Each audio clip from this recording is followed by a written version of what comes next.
only go to businesses and to people who at least provide some baseline support that allow people to live in our community, was Ruben Diaz, our Borough President from the Bronx. Before I go into my comments, I just want to say thank you to everyone who's here today.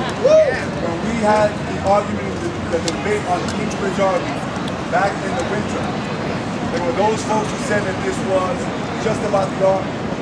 Today we're showing everyone that this debate is not about the local concern of one little section of the Bronx or one little section of the city. Today we're showing that this is a citywide debate, and you see this grand coalition. And give yourself a strong round of applause.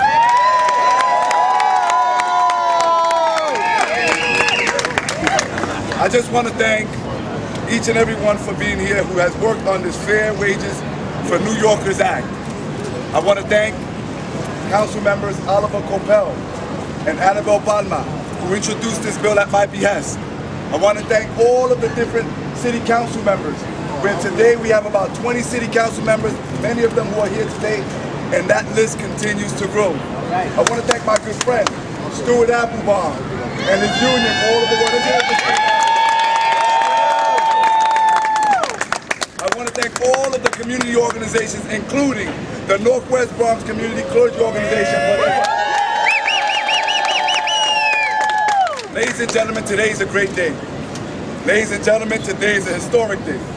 Today is the day in history in the city of New York, because it will be called the turning point in the fight to stop our city government from paying developers to create poverty wage jobs. Today is the day when we demand that developers who take so heavily from taxpayer wallets to stop giving workers the short end of the deal. Today is the day where fair wages for city workers is considered just as important as the need for the developers and their partners in city government. This bill, which is called the Fair Wages for New Yorkers Act, will make a huge difference in the future for many hundreds, if not thousands, of workers in the city of New York. Ladies and gentlemen, we're doing this because, according to certain reports, especially one by the State Department of Labor, wages continue to decline, and last year they declined at the rate of 5%. And the wages in the city of New York have declined 2 consecutive years. And in the Bronx, we continue to have the highest rate of poverty, even when we see so many low minimum wage jobs being created in our borough, and that has to stop. That's why we're here.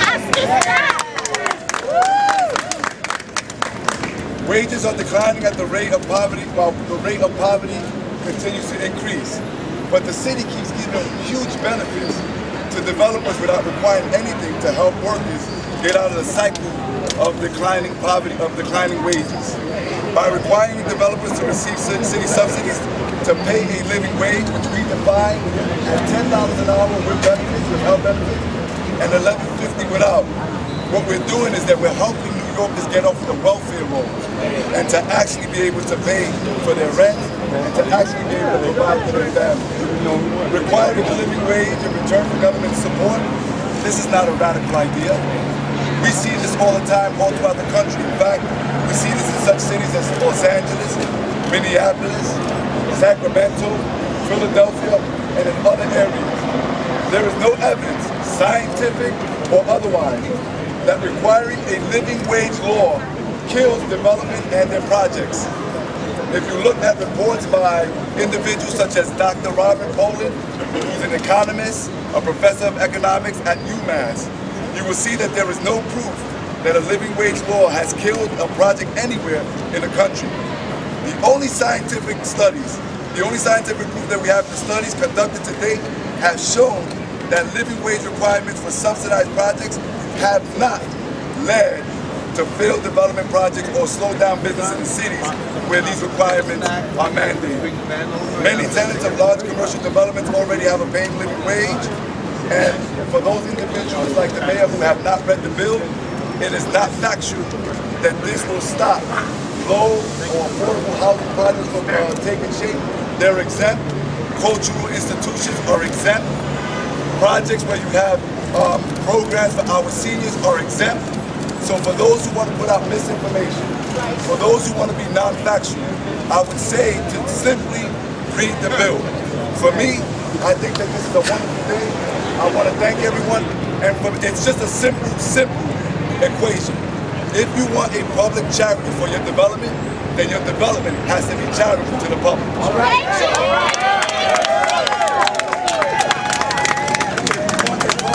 If you want a public benefit to your project, then your project has to benefit the public. Brevemente en español le quiero decir que nosotros estamos aquí con una gran coalición a nivel de la ciudad de Nueva York. Estamos aquí porque estamos viendo que los salarios de nuestros residentes siguen bajando. Nosotros estamos aquí luchando y tenemos un proyecto de ley donde queremos salarios dignos, y esto es lo que este proyecto de ley le pide a la ciudad de Nueva York. Estamos llamándole al alcalde, y también apreciamos mucho que tenemos muchos de los concejales que están aquí hoy que siguen apoyando este debate, que no solamente fue de un asunto, un debate del Bronx, sino un debate a nivel de la ciudad de Nueva York. Thank you all. I want to also introduce someone, a very senior member of our council who served in government